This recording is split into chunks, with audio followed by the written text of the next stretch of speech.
I've got 7 mice lined up here, and coincidentally, every single one of them is from Logitech. Friends and family noticed these weren't working properly anymore and were ready to throw them out, so I stepped in and asked them to take them off their hands. Best case scenario, I get a couple of working mice out of this. Worst case, I get some free SMD soldering practice. Let's get to work. This first one is actually my old personal backup, and if I remember correctly, the middle click was acting up. I pulled the AA battery and checked it with my multimeter. It's sitting at 1.3 volts, which is plenty for our testing. I popped the battery back in and booted up a site called mousetester.io. I have no affiliation with them, I just searched for a tester and stuck with this one because it looked cool and had all the tests I needed. Surprisingly, every single click and scroll registered perfectly. Because I distinctly remember it having issues, I decided to crack it open anyway. Sure enough, it was full of grime inside. To clean the switches, I flooded the buttons with isopropyl alcohol and repeatedly mashed them with a spudger just to work the IPA deep inside the mechanism. Put it back together and we're good to go.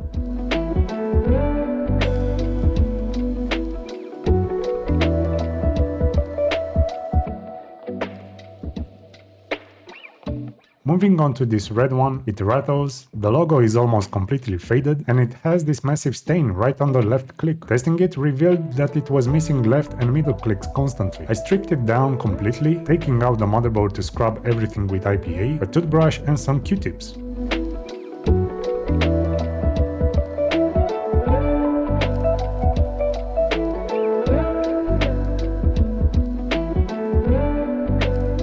I gave the switches the same IPA flood and mash treatment, and as for the show stain, absolutely nothing worked. Not IPA, not wipes, not even scraping it with a plastic spudger. The paint is just permanently worn off. When I put it back together and tested it, the software showed a continuous left click. Turns out I made a mistake and didn't seat the motherboard properly. One quick adjustment later and it worked flawlessly. The next two were pretty straightforward. The first was a red mouse with fancy silent clicks that tested perfectly out of the gate. I opened it, cleaned out the grime and closed it up. The second was this blue silent mouse. The left click on this one wasn't registering every time. I cracked it open, cleaned the shell and switches, put it back together and suddenly it worked perfectly. Apparently just showing these things a screwdriver is enough to fix them. This black silent mouse, however, gave zero signs of life. Finally, an actual repair instead of just a cleaning session. I pulled the motherboard, hooked up a battery and started probing with my multimeter. Since I'm a complete newbie at finding board faults, there's no real diagnostic logic here. I just copied what I've seen people do on YouTube. I made sure voltage was running through the board, tested the switches, and eventually found some shorted capacitors around the 2.4 GHz IC. At that moment, I thought I hit the jackpot, until I looked up the replacement component. $10 for a bunch of them, which is exactly what the mouse itself cost on sale. Not worth it. I remembered an earlier mouse having the exact same motherboard layout, so I opened it back up and confirmed it had the same exact IC. Time for a transplant. I swapped the faulty chip for the working one, but while doing this, I noticed my Kapton tape completely melted. Either it's a fake tape or blasting it with 450 degrees Celsius was a bit excessive. I cleaned up my solder bridges, checked the pins and put it all back together. But when I tested it, surprise surprise, the mouse wasn't working. Well, I guess it's not really a surprise now. Looking back at the footage while editing, I realized I had completely knocked this tiny component out of existence. And of course, I also forgot to record a clip of the mouse actually failing to work when I tested it. Peak professionalism right here. I put the working IC on its original board just to make sure I didn't kill it. It survived. Then it hit me. The IC is probably hard paired to its specific USB receiver, so I tried the swap again on the broken board, but this time I plugged in the donor mouse dongle. It sort of worked. The cursor started moving across the screen entirely on its own, ignoring any input from the mouse. I checked under the microscope and saw I had knocked a couple of tiny capacitors out of place. I tried over and over to straighten them out until the green PCB literally baked into a discolored brown. Between my lack of soldering skills and the scorched board, I think it's safe to pronounce this one dead. Time to pivot. I took the good motherboard, dropped it into the nicer looking shell and swapped the clicky switches for the silent ones. Cleaned everything up, verified it worked and moved on. The last two mice were from keyboard combos. The first one I thought it was unresponsive, but testing showed it was completely fine. Cleaned it, closed it. The final mouse belongs to my parents. I didn't have the receiver, but luckily it has Bluetooth. The left click was missing inputs. The shell was actually a bit tricky to open, so I had to swallow my pride and looked for a teardown one tutorial on YouTube just to figure it out. Inside, it was thick with dust. One deep clean later and it worked perfectly. In the end, 6 out of 7 mice are back to being perfectly functional. Turns out my grand repair batch mostly just required a heavy dose of cleaning. As for the broken one, it's staying in pieces as a monument to my soldering skills. I'm still not entirely sure if that IC